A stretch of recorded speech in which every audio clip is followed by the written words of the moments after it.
अस्सलाम वालेकुम। आज हमारी फ़ोटोशॉप की क्लास 8 है। ठीक है, और आज जो हमारा टॉपिक है वो है ब्लेंडिंग। ठीक है। अब फ़ोटोशॉप के अंदर एक ब्लेंडिंग मोड होता है और एक एडवांस ब्लेंडिंग होती है। ठीक है। ये दो इमेजेस मैंने इंपोर्ट करके रखी हैं। ऊपर वाली लेयर एक ग्रेडियंट पैटर्न है। ठीक है, ग्रेडियंट कह लो आप, ग्रेडियंट है, और नीचे वाली एक मॉडल इमेज है। ठीक है। अब ब्लेंडिंग क्या होती है? ब्लेंडिंग होती है कि अगर दो लेयर है ना, तो ऊपर वाली जो लेयर है, ऊपर वाली लेयर, ये नीचे वाली लेयर के साथ किस तरह इंटरेक्ट करती है। जैसे कि अभी ऊपर वाली लेयर नीचे वाली लेयर के साथ किस तरह इंटरेक्ट कर रही है, वो है नॉर्मल। ठीक है। ये जो जितने हैं ना, ये सब हमारे ब्लेंडिंग मोड्स हैं। 6 ग्रुप्स हैं ब्लेंडिंग मोड के, 1 2 3 4 5 6। ठीक है।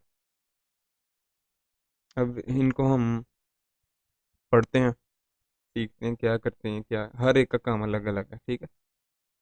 ये हमारे ब्लेंडिंग मोड है। अगर आपने एडवांस ब्लेंडिंग करनी है तो यहाँ ब्लेंडिंग ऑप्शंस में, एफएक्स के अंदर, ब्लेंडिंग ऑप्शंस के अंदर। ठीक है, ये एडवांस ब्लेंडिंग है। ठीक है, ये नीचे वाला। अब सबसे पहले जो नॉर्मल है ना, उसका ये सिंपल है कि यानी कि लेयर के ऊपर लेयर पड़ी हुई है और नॉर्मली भी नज़र आएगी। ठीक है। अगर हम इसको डिज़ोल्व करें तो ये क्या करेगी कि हमारे जो ऊपर वाली लेयर है ना, उसमें से कुछ पिक्सेल्स रिमूव कर देगी और एक ग्रेनी सा इफेक्ट आएगा। इस लेयर के ऊपर इतना नज़र नहीं आ रहा क्योंकि ये फुल लेयर है। ठीक है। हाँ, अगर हम यहाँ से डार्कन में जाते हैं, डार्कन का काम क्या है कि जितना भी ये बेस लेयर है, नीचे वाली बेस लेयर है, ये जो ऊपर वाली लेयर है, इसके ऊपर हम ब्लेंडिंग अप्लाई कर रहे हैं।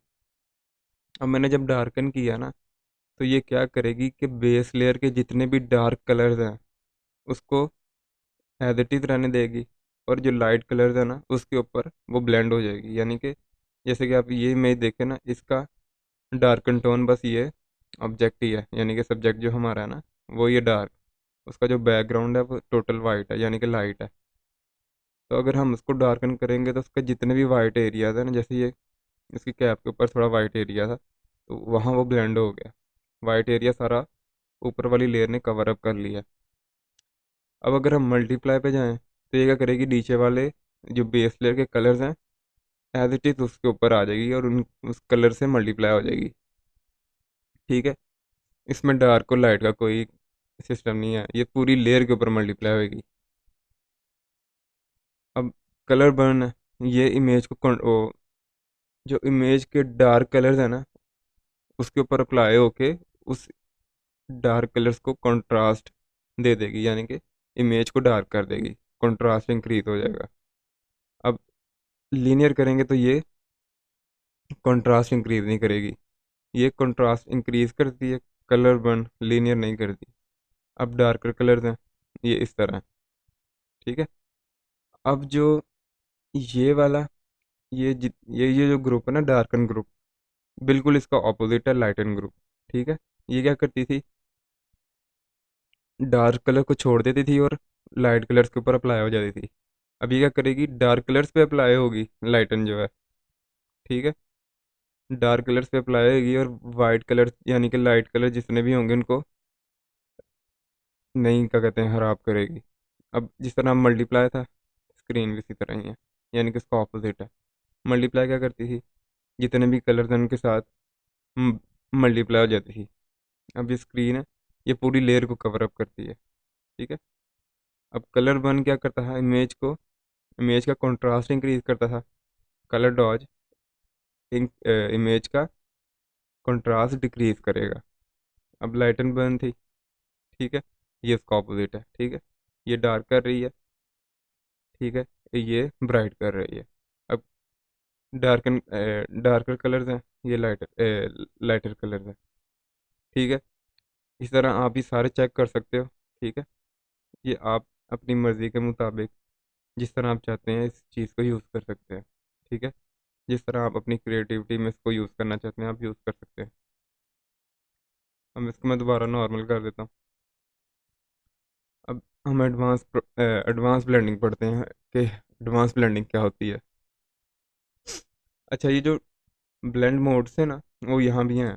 ये सेम सेम टू सेम वही चीज़ें हैं। ठीक है। ये नीचे एडवांस ब्लेंडिंग है। अगर मैं, अच्छा, ये फिल ओपेसिटी और इस ओपेसिटी में क्या फ़र्क है मैं आपको बता देता हूँ। ये फ़िलहाल मैं हाइड करता हूँ और यहाँ एक शेप बना लेता हूँ। इसका कलर मैं रेड कर देता हूँ और स्ट्रोक का कलर मैं ब्लैक कर देता हूँ। ठीक है।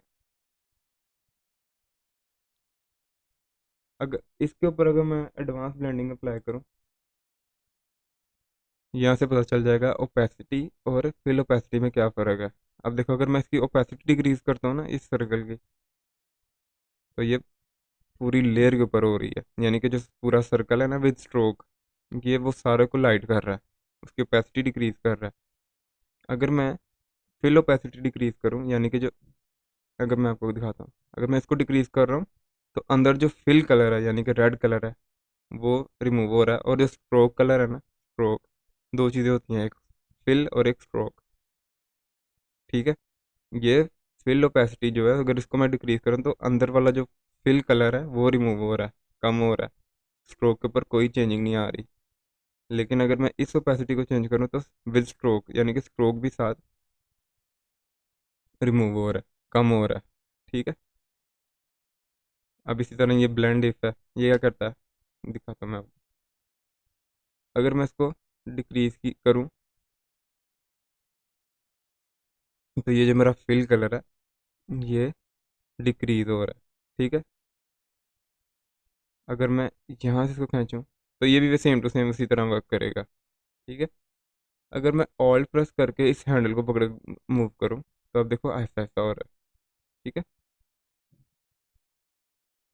ये आप अलग अलग पिक्चर्स पे, ये जो दिस लेयर का मतलब है, ये जो ये लेयर है, यानी कि ऊपर वाली जिसके ऊपर हम वर्किंग कर रहे हैं। और अंडर लेयर, अंडरलेइंग लेयर का मतलब है हमारी बेस लेयर, उसके ऊपर ये चीज़ अप्लाई हो रही है। ठीक है। ये देखो इस तरह।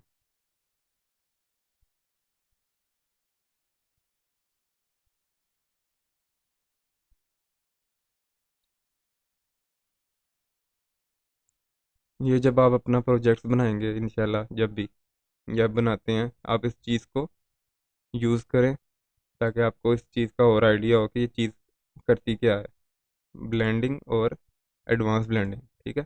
हम इसके ऊपर भी एडवांस ब्लेंडिंग अप्लाई करके देखते हैं। ब्लेंड इफ जो है, अच्छा, ये जो ब्लेंड इफ है ना, बहुत इंपॉर्टेंट है। ठीक है। ये जब तक आप करोगे नहीं, आपको इस चीज़ की समझ नहीं आएगी। ये देखो,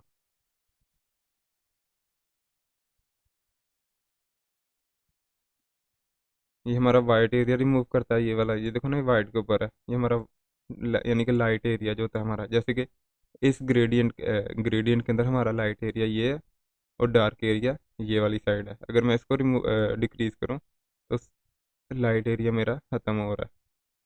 अगर मैं इसको इंक्रीज करूँ, यानी कि, तो मेरा डार्क एरिया रिड्यूस हो रहा है। ठीक है।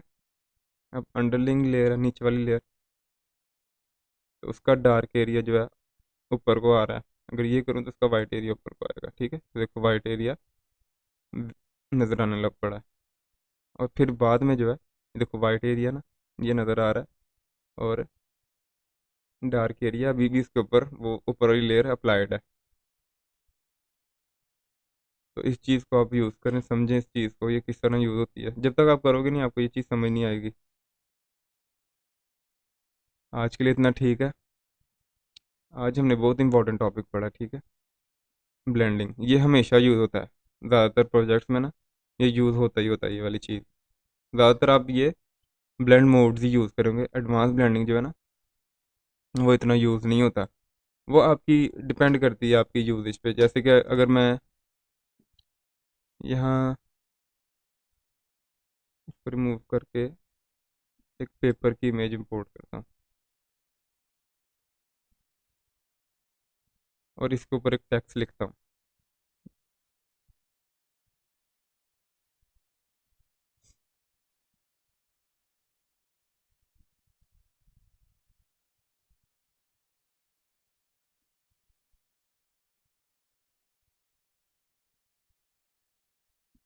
यार ये तो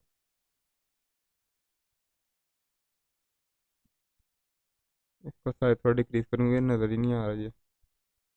हाँ, अब ये इसी तरह लग रहा है कि यार ये पेपर पेपर के ऊपर लिखा नहीं हुआ होगा। मैं चाहता हूँ ये ऐसा लगे कि ये इस पेपर के ऊपर लिखा हुआ है। ठीक है। अब अगर मैं इसको मल्टीप्लाई करूँ तो ये नीचे वाली लेयर की जो, यानी कि पेपर के जो पैटर्न्स है ना, ये देखो, ये पैटर्न ये अब थोड़े थोड़े नज़र आ रहे हैं, लेकिन अभी इतने विजुअल नहीं नज़र नहीं आ रहे। तो मैं क्या करूँगा, इस लेयर को पकड़ूंगा, एडवांस ब्लेंडिंग इसके ऊपर अप्लाई करूँगा।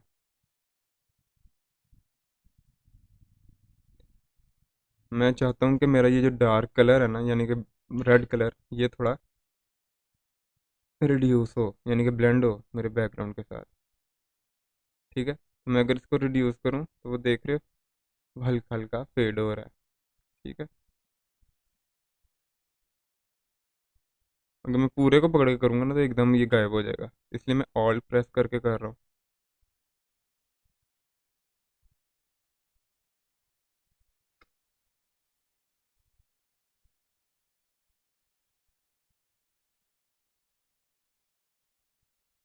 और इसका वाइट एरिया नीचे वाली लेयर का थोड़ा मैं विजुलाइज कर, यानी कि इसको चाहता हूँ कि ये ऊपर को आए, तो मैं इस चीज़ को डिक्रीज करूँगा।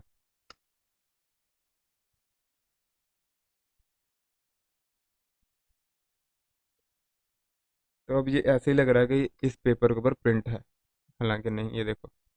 ठीक है, अब ये ऐसे लग रहा है कि इस पेपर के ऊपर ये पहले से प्रिंट हुआ हुआ था। ठीक है, ये जो हेलो लिखा हुआ है। तो अब ब्लेंडिंग ऑप्शंस को यूज़ करके अपनी भी ऐसी चीज़ें जिधर आपको इस ऐसा ऐसा इफेक्ट चाहिए तो आप यूज़ कर सकते हो। ठीक है, आप इस चीज़ को यूज़ करो, ब्लेंड मोड्स को, एडवांस ब्लेंडिंग को, ताकि आप इस चीज़ को समझो। जब तक आप करोगे नहीं आपको इस चीज़ की समझ नहीं आएगी। ठीक है, आज के लिए इतना ठीक है।